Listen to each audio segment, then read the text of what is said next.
Hey everyone, welcome back.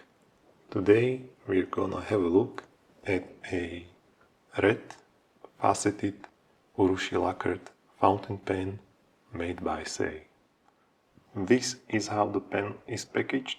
So on the outside there is a nice cloth bag, and inside the bag we have a wooden box, inside a paper sleeve.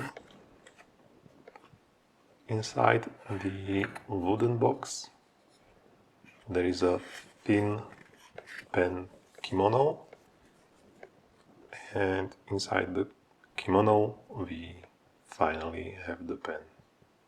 The packaging looks really great. I just wish the kimono was a little bit thicker. I bought this pen at the Dutch pen show for a very good price for an Urushi fountain pen of 300 euros. It's made out of ebonite, then covered by red Urushi.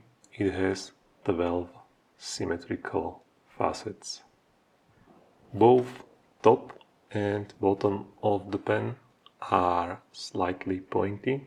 The pen is thickest in the middle and then tapers in slightly towards both ends. There is no clip on the cap and no roll stop either. Towards the bottom of the pen we can see a signature of the artist.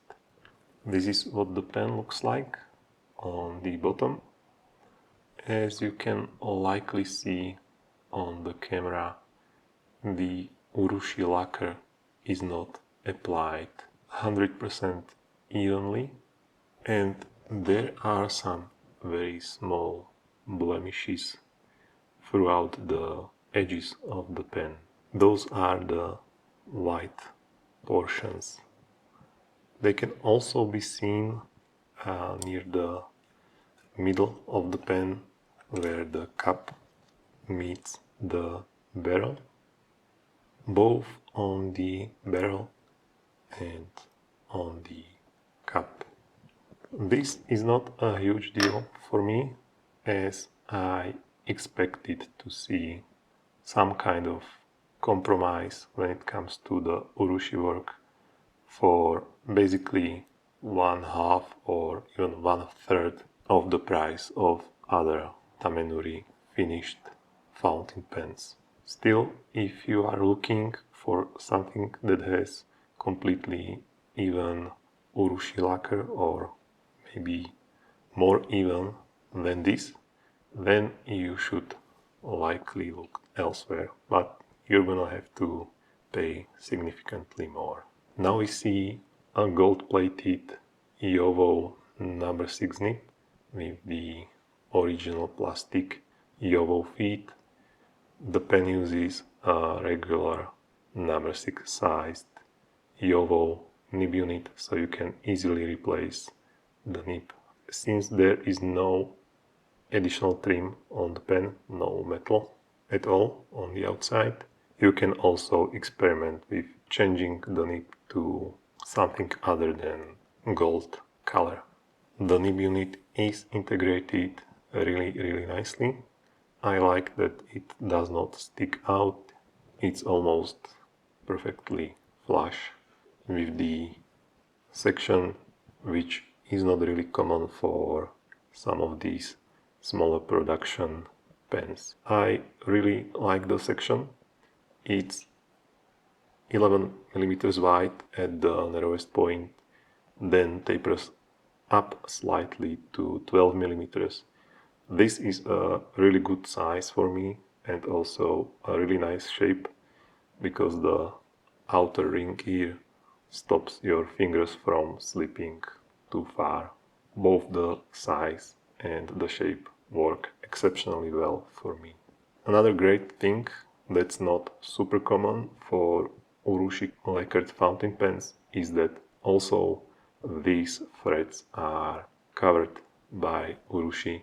It gives it a really consistent look, unlike some of the pens that have just bare ebonite or plastic on frets. Another small issue that I have with the pen is that the cap screws on in like about 1.5 rotations, which is completely fine. The problem is that there is no hard stop when you are screwing on the cap, and I'm never sure if I should turn a little bit more or if that's enough.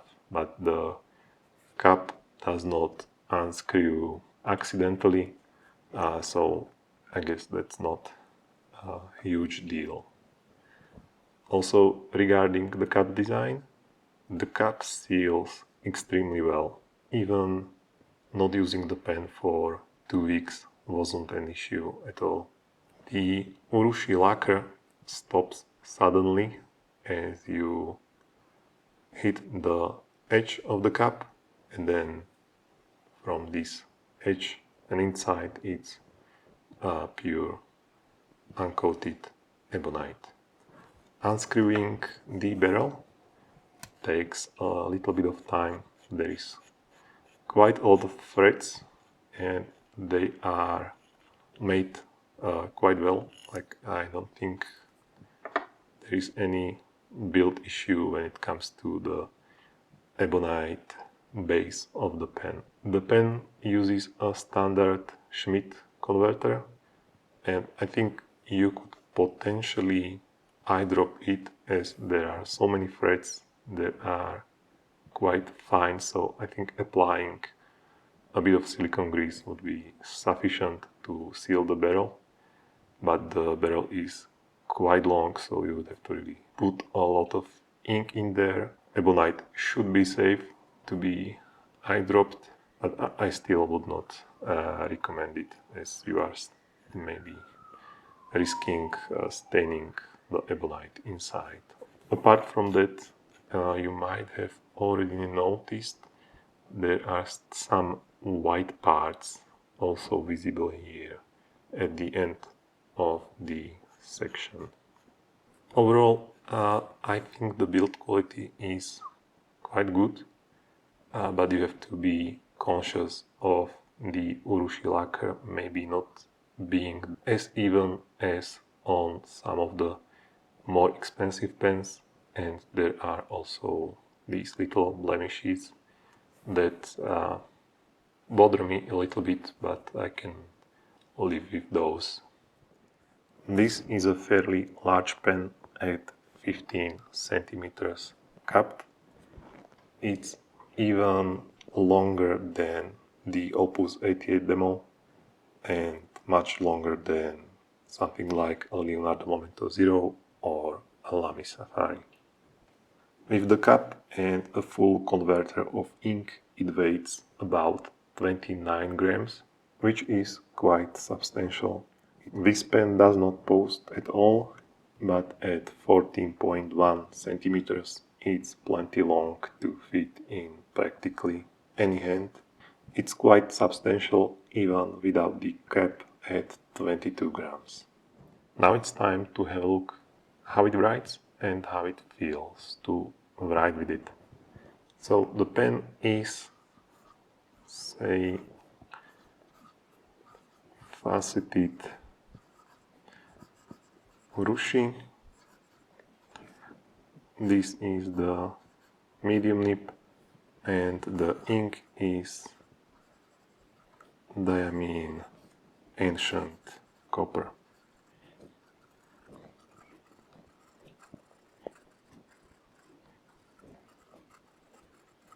It's a rather typical Yovo number 6 nib. This one is on the drier side. I already did a little bit of work on it as the tines were not completely parallel. The nib was scratchy. Let's have a look at potential issues with hard starts. Yeah, no issues in any of the directions. When it comes to skipping and fast writing, Yovo nibs are generally quite good at this. I think this was my fault right here. When it comes to flex, it's your standard yellow number 6 nip again. So there is a little bit of line variation, but you can't really call this nip flexible. And in reverse, this particular yellow medium nip doesn't do reverse at all. I had a little bit more luck with some other yellow number 6 medium nips. This one was checked by the seller when I was buying the pen, and while it's generally fine, I still had to do a tiny bit of work to make it pleasant to use. It's a little bit dry. This is with the diamine ancient copper. It generally flows quite wet, and this is, I would probably prefer a slightly wetter nip, so I might work on it a bit more. There is a tiny bit of horizontal and vertical line variation, and not really a stub nip, but it's there. And the width is 0.6 millimeters, maybe even closer to 0.5 millimeters, depending on the ink used. And the pen feels really great in my hand. The Urushi lacquer makes the grip section quite slip resistant, and the flaring on the bottom of the nib section also helps a lot with potential slipping. The section is also wide enough for me even for very long writing sessions.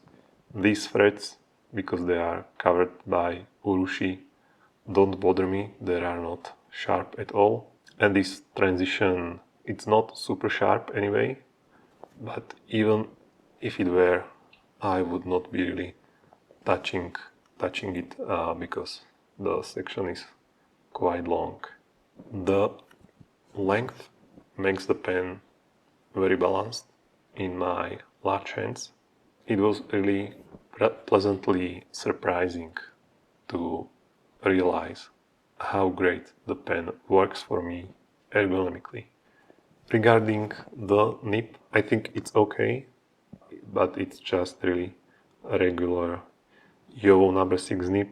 This pen deserves something slightly better, so I will likely buy a custom ground italic or stub nib for this pen, or at least a regular 1.1 millimeter stub.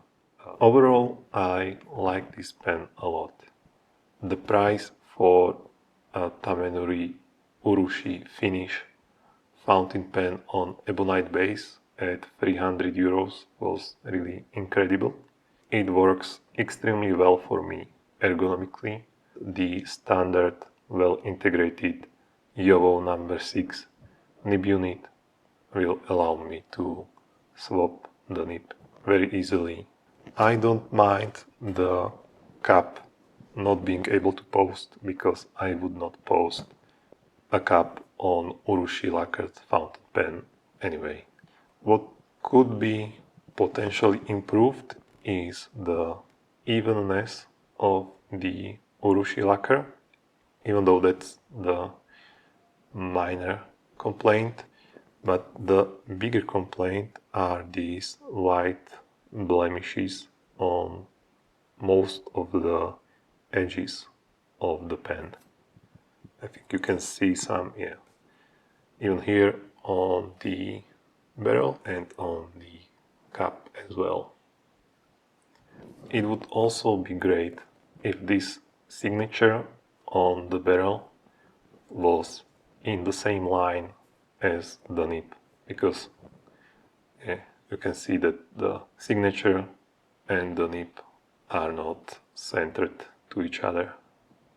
And the last complaint is that I don't know when to stop screwing on the cap.